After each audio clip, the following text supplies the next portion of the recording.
Hello guys, today maro tenge chino ye ni sin bwa ma atom pyu lo ya nai me phrasal verb li tchu ko myaw wi pi ta ma be phit pare.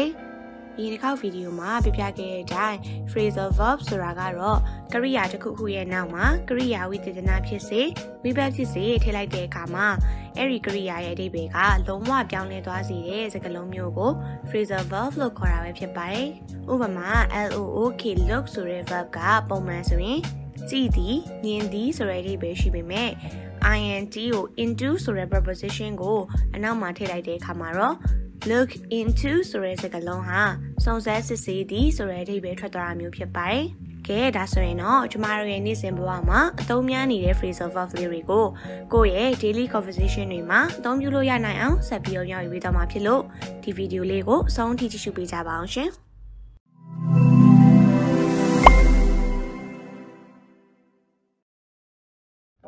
Number 1 ask for ဆိုတာကတော့တခုခုကိုတောင်းဆိုတဲ့အခါမှာအသုံးပြုတဲ့ phrasal verb လေးပဲဖြစ်ပါတယ်။ Example အနေနဲ့ပြပြမယ်ဆိုရင်တော့ I always ask for help from my best friend whenever I am in trouble ငါပြဿနာတက်တဲ့အချိန်တိုင်းငါရဲ့အခင်ဆုံးတငယ်ချင်းစီကနေအကူအညီတောင်းနေရှိတယ်။ I'm not going to ask for yours. Don't ask for my approval. Oh, I won't. Number 2 breakdown ဆိုတာကတော့ဆက်တစ်ခုခုဒါမှမဟုတ်ရှင်တစ်ခုခုပျက်စီးသွားတဲ့အခါမှာအလုပ်လုပ်တာရက်သွားတာမျိုးဒီလိုပြောချင်တဲ့အချိန်မျိုးမှာအသုံးပြုရပါတယ်။ဥပမာအဖြစ် My car broke down yesterday မနေ့ကငါကားပြတ်သွားခဲ့တယ် Can we break down the door? They had to break down the agents before they became operational. Number 3 calm downဒီ phrasal verb လေးကတော့အားလုံးနဲ့ရင်းနှီးပြီးသားဖြစ်မယ်လို့ထင်ပါတယ်။တယောက်ယောက်ကိုဒေါသထွက်နေရစိတ်လှုပ်ရှားနေတာမျိုးကိုအသက်သာအောင်လုပ်တယ်ဆိုတဲ့အဓိပ္ပာယ်မျိုးနဲ့အသုံးပြုရပဲဖြစ်ပါတယ်။ Example အနေနဲ့ဆိုရင် Please calm down or it will affect your health badly မင်းစိတ်အေးထားတဲ့နဲ့မဟုတ်ရင်တော့မင်းရဲ့စိတ်ကျန်းမာရေးကိုအများကြီးထိခိုက်နိုင်လိမ့်မယ်နော် Now calm down. Why don't you just calm down? It's okay. Calm down. Okay, calm down. Just tell me what she looks like. Number 4 come across တစုံတစ်ယောက်နဲ့အမှတ်မထင်တွေ့တာဒါမှမဟုတ်တစုံတစ်ခုကိုအမှတ်မထင်ရှာတွေ့တာဒီလိုအချိန်မျိုးမှာဆိုရင်တော့ come across ဆိုတဲ့ phrasal verb လေးကိုအသုံးပြုလို့ရပါတယ်တစုံတစ်ယောက်နဲ့လမ်းမှာအမှတ်မထင်တွေ့တာမျိုးဆိုရင် I came across my old friend yesterdayငါမနေ့ကတငယ်ချင်းဟောင်းတစ်ယောက်နဲ့အမှတ်မထင်တွေ့ခဲ့တယ်ဒါမှမဟုတ်တစုံတစ်ခုကိုသိလိုက်ရတာတတိရတာမျိုးဆိုရင်တော့ I have come across many new words while reading this book ငါဒီစာအုပ်ကိုဖတ်နေတော့စကားလုံးအသစ်တွေအများကြီးအမှတ်မထင်သိလိုက်ရတယ်ဆိုပြီးတော့အသုံးပြုလို့ရမှာဖြစ်ပါတယ် We'll come across him tomorrow, I reckon. You come across a guy named Greg. Ricky, you come across here. Number 5 deal with လူတစ်ယောက်ကအခက်အခဲတစ်ခုခုနဲ့ရင်ဆိုင်ရတာတွေ့ကြုံဖြေရှင်းရတဲ့အခါမျိုးမှာဆိုရင်တော့ deal with ကိုအသုံးပြုလေးရှိပါတယ်။ဥပမာအနေနဲ့ I can deal with a lot of work at a time ငါကတစ်ချိန်တည်းမှာအလုပ်အများကြီးကိုလုပ်နိုင်တယ် The ones I can deal with. I'll make a deal with you, Max. I'll make a deal with you, okay? Number 12 find outလွယ်ကူပြီးတော့အသုံးများတဲ့ phrasal verb တစ်ခုဖြစ်လို့တတိရှာမှတ်ထားစီခြင်းမိုင်းပြဿနာတစ်ခုခုကိုအဖြေရှာတယ်အဲ့လိုမျိုးအချိန်မျိုးမှာဆိုရင်တော့ find out ကိုအသုံးပြုလို့ရပါတယ် The CCTV will help us find out who entered the cabin last night မနေ့ကကိုတောင်ထဲကိုဘယ်သူခိုးဝင်လဲဆိုတာကိုရှာတွေ့ဖို့ငါတို့ CCTV ကိုကြည့်ရမယ် Find out who he is. Let's find out. You ready for this?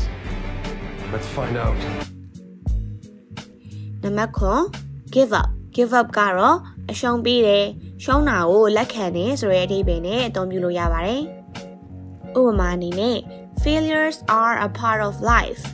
never give up and keep trying consistently ရှုံးနိမ့်မှုတွေကဘဝရဲ့တစ်စိတ်တစ်ပိုင်းဖြစ်တာကြောင့်ဘယ်တော့မှအရှုံးမပေးဘဲနဲ့ဇွဲရှိရှိကြိုးစားဖို့လိုအပ်တယ် Don't give up on your dreams. Don't give up on me now, Dean. Don't give up on fate. So don't Don't give up on our adventure. Number 8 look forward to တခုခုကိုစရာထက်သန်စွာစောင့်မျှော်ရဲဆိုတဲ့အဓိပ္ပာယ်နဲ့အသုံးပြုလို့ရပါတယ်။ဥပမာ I am looking forward to joining a new company ငါကုမ္ပဏီအသစ်တစ်ခုမှာအလုပ်လုပ်ရဖို့အတွက်စရာထက်သန်စွာစောင့်မျှော်နေပါတယ်ဆိုပြီးတော့အသုံးပါဖြစ်ပါတယ်။ဒီမှာတခုသတိထားရမှာကတော့ look forward to ရဲ့နောက်မှာverb 1 infinitive ပုံစံမဟုတ်ဘဲနဲ့ verb ing form လေးနဲ့တွဲသုံးရမှာပဲဖြစ်ပါတယ်။ Ruby, I look forward to this. We all do. I look forward to our partnership. Look after ငယ်ကလေးကယဉ်နီးခဲ့ရတဲ့ phrasal verb လေးတစ်ခုဖြစ်မယ်လို့ယုံကြည်ပါတယ်။တခုခုဒါမှမဟုတ်တယောက်ယောက်ကိုကြည့်ရှုစောင့်ရှောက်တယ်ဆိုတဲ့အခြေအနေမျိုးမှာဒီ look after ဆိုတဲ့ phrasal verb လေးကိုအသုံးပြုနိုင်ပါတယ်။ He looks after his parents well. သူကသူ့မိဘတွေကိုတေချာဂရုစိုက်စောင့်ရှောက်ပေးတယ်။ I'm going to look after you. Look after each other. What are you saying? I'm saying look after yourself. Number 10 run out ပစ္စည်းတွေပြက်လက်တာမျိုးကိုပြောချင်တဲ့အခါမျိုးမှာအသုံးပြုလို့ရတဲ့ phrasal verb လေးတစ်ခုပဲဖြစ်ပါတယ်။ The bank ATMs have run out of cash. ဘဏ်က ATM စက်တွေမှာငွေသားတွေကုန်သွားပြီ။ Run out of pens to sniff? We have run out of time. Look, I have run out of time. Number 7 turn down offer တခုခုကမ်းလှမ်းမှုတခုခုကိုညှင်းဆိုတဲ့အခါမှာ turn down ဆိုပြီးတော့အသုံးပြုလို့ရပါတယ်။ The manager turned down her request to take a day off. သူခွင့်ယူဖို့တောင်းတာကို manager ကညှင်းလိုက်တယ်။ But how can I turn down $1 million?